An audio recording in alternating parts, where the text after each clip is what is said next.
আসসালামু আলাইকুম। তাওহিদ হৃদয় এক ওভারে 30 রান নিয়েছেন এলপিএলে। সলিড ব্যাটিং, দেখার মতো ব্যাটিং। সত্যি কথা বলতে ওই ওভারটা যখন শুরু হয়েছিল, এক ওভারে হৃদয় যে 30 রান নেবেন এই ব্যাপারটা আসলে বুঝে ওঠা যায় নাই। 4টা ছক্কা মেরেছেন, একটা 4 মেরেছেন, একটা 2 নিয়েছেন।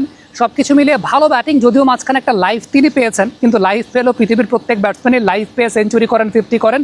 হৃদয়ের এই এক ওভারে 30 রান নেওয়াটা একটা আলাদা বিষয় অবশ্যই ছিল। প্রথমত একটা 6 হৃদয়ে লং অন দিয়ে মেরেছেন, যেটা আমার কাছে দেখে আসলে খুব বেশি ভালো লেগেছে। কারণ এই টাইপের বলগুলো নর্মালি হৃদয়কে যখন তিনি আসলে একটু ভালনারেবল টেকনিক থাকে, মিড উইকেট দিয়ে ঘুরাতে গিয়ে অনেক সময় তিনি উইকেট দিয়ে আসেন। দেখা যায় যে এই টাইপের বলগুলোকে তিনি cross batted shot mid wicket খেলছেন। বাট এই বলটার ক্ষেত্রে Hridoy he was very much solid within his balance. তার ব্যালেন্সটা খুব সলিড ছিল। শটটা যখন খেলেছেন তার ব্যাকফুটের ব্যালেন্সের স্টেবিলিটির জায়গাটা অনেক চমৎকার ছিল। মাথা থেকে আপনি পা পর্যন্ত যদি একটা স্ট্রেট লাইন টানেন, দেখবেন যে পা এক ফোঁটা ব্যাকফুটটা আসলে নড়ে নাই। So that was superb. এরপরে তিনি আরেকটা শট খেলেছেন, যেটা আসলে খেলেছিলেন লেগ সাইডে, কিন্তু ব্যাট সুইংটা এত প্রমিনেন্ট ছিল যে ব্যাকওয়ার্ড পয়েন্ট দিয়ে সেটা একটা ছক্কা হয়ে গেছে। So that was something else, যে আসলে খেলেছেন একদিকে কিন্তু বল গেছে আরেকদিকে। আমরা একটা কথা কমেন্ট্রি করার সময় প্রায় মজা করে বলতাম যে মারলেন কাভারে, বল গেল সাভারে। এক্ষেত্রে আসলে তিনি মেরেছেন সাভারে, বল গেছে কাভারে। এই টাইপের একটা ঘটনা ঘটেছে। কাভার না, সেটা ব্যাকওয়ার্ড পয়েন্ট দিয়ে ছক্কাটা হয়েছে। আরেকটা বল আমি বলবো যেটা তাওহিদ আসলে ওই অফসাইড দিয়ে মেরেছেন। তার দুর্বলতার জায়গা নিয়ে আমরা সবসময় বলি যে অফ স্ট্যাম্পের বাইরের বলে তার দুর্বলতার জায়গাটা আছে। বাট ডেফিনেটলি সেই জায়গাটাতে অফসাইড দিয়ে বেশ ভালো একটা স্কোরিং শট করেছেন, সেটাও ছক্কা হয়েছে।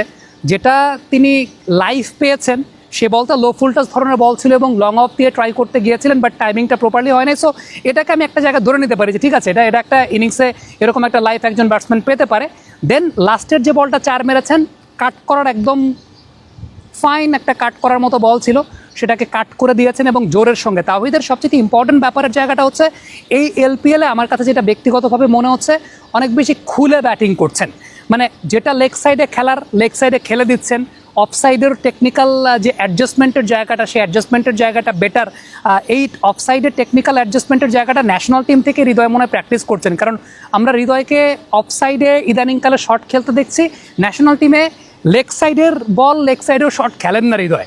এটা একটা আমরা ইন রিসেন্ট টাইম দেখতে পাচ্ছিলাম যে অনেক বেশি ওভার কশাস থাকতে গিয়ে লেগ সাইডে যে বল আসলে তিনি আগে খেলে দিতেন, খেলে ফেলতেন, সে বলগুলো খেলছেন না। যে অফসাইডে খেলার ক্ষেত্রে তিনি এত বেশি মাত্রায় কশাস। মানে এই দুইটার ব্যালেন্সের ক্ষেত্রে ন্যাশনাল টিমে অনেক সময় দেখা যাচ্ছিল যে তার ট্রেডিশনাল সুইপ শট, তার যে মিড উইকেটে ঘোরানো, লেগ সাইডে খেলা, এই শটগুলো তিনি আসলে খুব বেশি খেলছিলেন না। বাট এই এলপিএলে এর আগের ম্যাচটাও যদি আপনি চিন্তা করে দেখেন, এই ম্যাচটাও চিন্তা করে দেখেন, দুটা ম্যাচেই তাকে অনেক বেশি সাবলীল, অনেক বেশি খুলে, অনেক স্বতঃস্ফূর্তভাবে তাকে ব্যাটিং করতে দেখা গেছে, যেটা আমার কাছে মনে হয় যে খুবই ইম্পর্ট্যান্ট একটা ব্যাপার। হ্যাঁ, একদিক থেকে আপনি আপনার অফ সাইডের টেকনিকটাকেও বেটার করতে চাচ্ছেন, দ্বিতীয়ত আপনি স্বতঃস্ফূর্তভাবে লেগ সাইডের শটগুলোও খেলছেন, যেটা আপনাকে অনেক বেশি মাত্রায় কমপ্লিট ব্যাটসম্যানশিপের একটা জায়গা দিতে পারে, বা ভবিষ্যতে তাওহিদ হৃদয় হয়তো একটা কমপ্লিট ব্যাটসম্যানশিপের জায়গাটা পাবেন বলে আমার বিশ্বাস।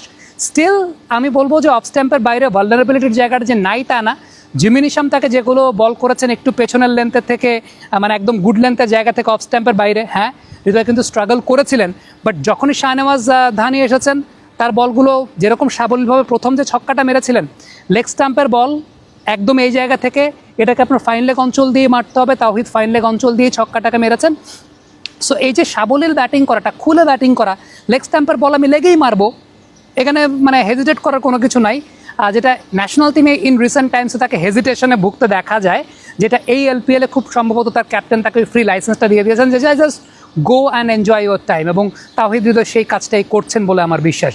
সো তার ইনিংস আমার কাছে মনে হয় যে ইট ওয়াজ টু গুড। এক ওভারে 30 রান নেয়া, এটা চারটিখানি কথা না, that was really brilliant. Comment বক্সে আপনাদের মন্তব্য, মতামত জানতে চাই, লিখে পাঠাবেন।